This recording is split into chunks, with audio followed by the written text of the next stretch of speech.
E nós, eu acho que falo aqui pelo Eduardo, ele pode falar por si só, nós não faremos acordo que não exija a saída do Alexandre de Moraes da posição que ele se encontra. Este é um ponto interessante,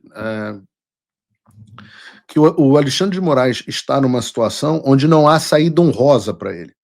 Ou o Alexandre de Moraes arrocha o sistema e consolida o poder e se estabelece como um líder tirano, um ayatolá do Brasil, ou o Alexandre de Moraes vai acabar preso.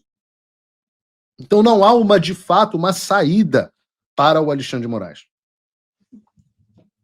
E você nunca quer colocar o seu adversário como um leão encurralado sem saída. Nunca coloque o seu adversário numa situação para a qual ele não tem absolutamente nenhuma saída. O Bolsonaro ser condenado. A gente não sabe qual vai ser a reação do povo, a gente não sabe qual vai ser a reação internacional. Tem coisas que não estão no nosso controle.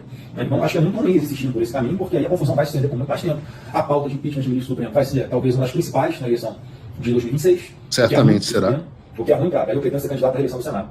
Eu não gostaria de ter que ficar discutindo isso, mas obviamente eu vou ser cobrado por isso e vou falar que eu sou a favor de impeachment do ministro do ministro Alexandre de Moraes. A gente já vai para impeachment. Só uma pergunta. Já é uma mudança de posição, né, Flávio? Bom. O senhor falou sobre isso com o Davi Alcolumbre? De que seria um projeto, inclusive, com o Alexandre de Moraes? O Davi Alcolumbre sabe que a gente tem, inclusive, o compromisso dele de pautar o plano de anistia. Ele não pautou. Se você construindo vários textos diferentes ali para tentar se chegar no máximo de consenso possível, uma pauta que não vai ter consenso nunca, mas chegar no máximo de consenso possível. Eu acho que hoje o texto que está sendo construído lá na Câmara parece que está dessa forma, a gente faz uma anistia, mas uma anistia que as pessoas cometeram integração de patrimônio público, esses crimes menores, eles já pagaram por isso, uma anistia na prática colocaria todo mundo. Se for só isso, está ótimo. Todo mundo voltaria a ter uma vida normal.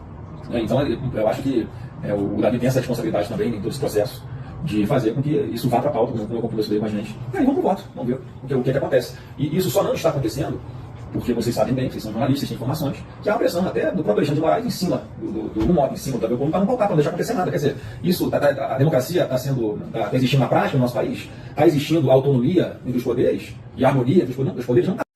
Não há. O Alexandre de Moraes está simplesmente ameaçando. Mandou a Polícia Federal na casa do pai do Hugo Mota, né, do presidente da Câmara, que mudou de posição do dia para a noite. Né? Qual o problema dessa história, dessa negociação que a gente está sofrendo hoje? O problema é que em toda negociação você tem que ter um negócio chamado leverage, que você tem que ter ficha na mesa, você tem que ter uma alavanca que te permita ter força de negociação. E nós, neste momento, não temos nenhuma. O Alexandre consegue ameaçar, prender o presidente da Câmara.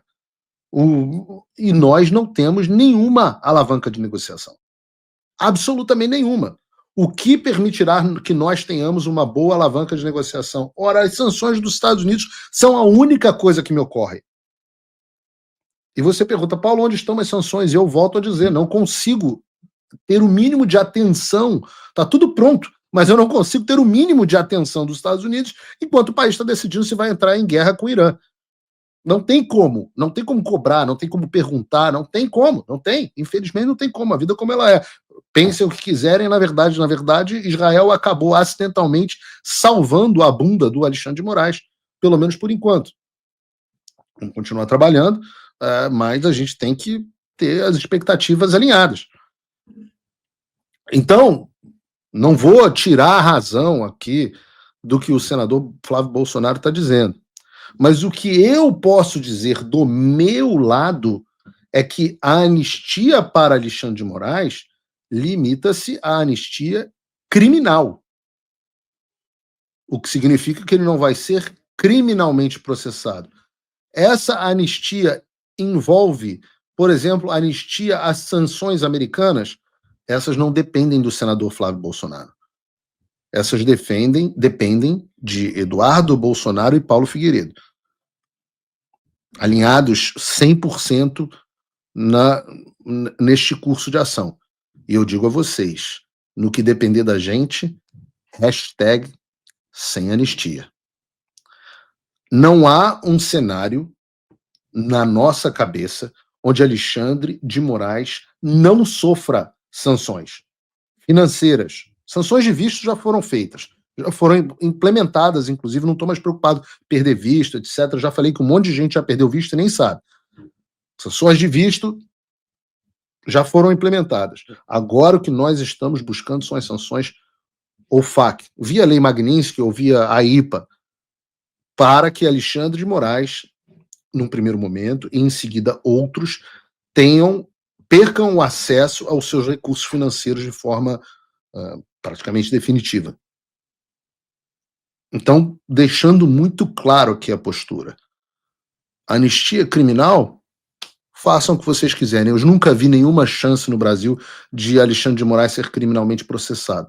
É uma anistia absolutamente inócua. Anistia de sanções aqui dos Estados Unidos, #sem anistia. #sem anistia. Eu, Paulo Figueiredo, que foi quem começou essa brincadeira toda, digo, eu só vou parar quando o Alexandre estiver fora da posição que ele está. Seja via impeachment, lembrando, anistia não anistia o sujeito de um processo de impeachment, que é um processo político. A anistia vale para corte, tribunal, Ministério Público, prisão, mas não vale para o Senado tomar uma decisão política do impeachment. O impedimento da pessoa de ter uma função pública não é a mesma coisa que a proteção de que ela sofra consequências criminais. Então, no meu cenário, só existe Alexandre de Moraes fora, seja por impeachment, seja por renúncia. Vai ser professor lá da universidade da puta que pariu. Vai lá, vai se aposentar. Eu não quero, não, mas aí é muito pouco, porque ele ferrou a vida de muita gente, vai se aposentar. Isso está acontecendo agora com outro desgraçado, que é o Marcelo Bretas, no Rio de Janeiro. Arruinou a vida de muita gente, foi um canalha, destruiu empreendimentos, um canalha de quinta categoria, o Alexandre de Moraes do Fluminense.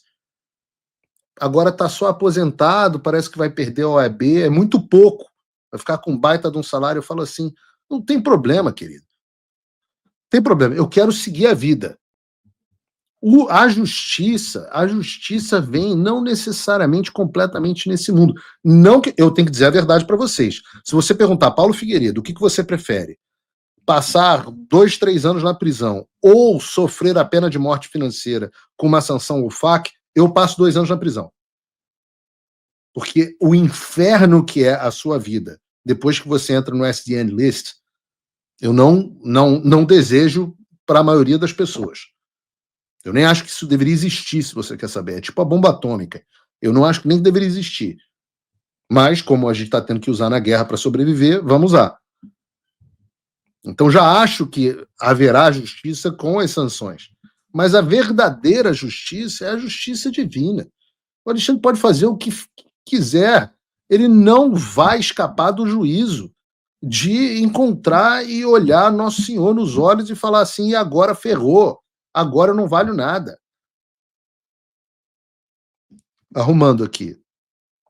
Anistia criminal no Brasil, não vejo problema nenhum para Alexandre de Moraes.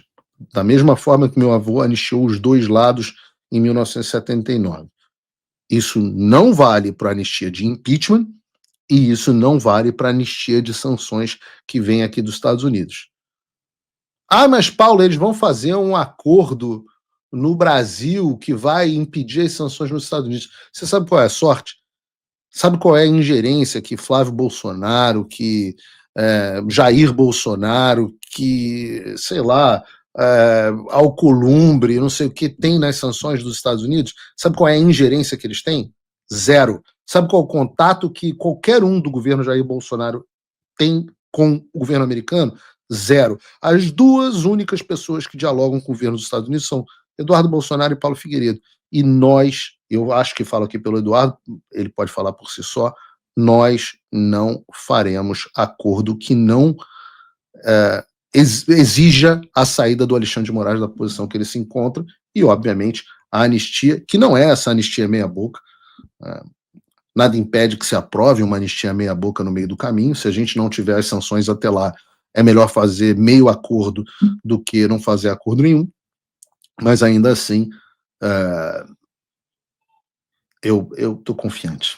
Eu acho que a gente vai ter o nosso leverage em breve e poderemos fazer um acordo muito melhor, com anistia ampla, geral e restrita e fora Alexandre de Moraes. Esses são os meus 2 cents a respeito desse assunto.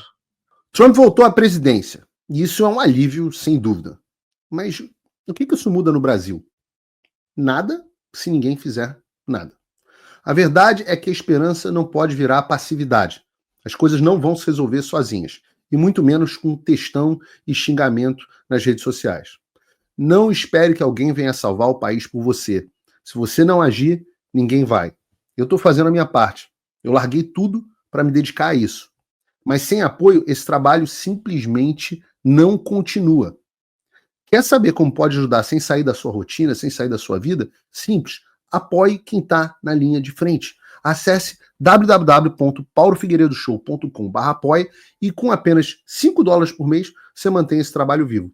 Se você puder mais, considere a possibilidade de se tornar meu patrono Gold e tenha acesso ao meu grupo privado no WhatsApp, onde você participa das discussões que guiam o conteúdo e muito mais. A diferença entre quem só assiste e quem faz parte da mudança é a atitude.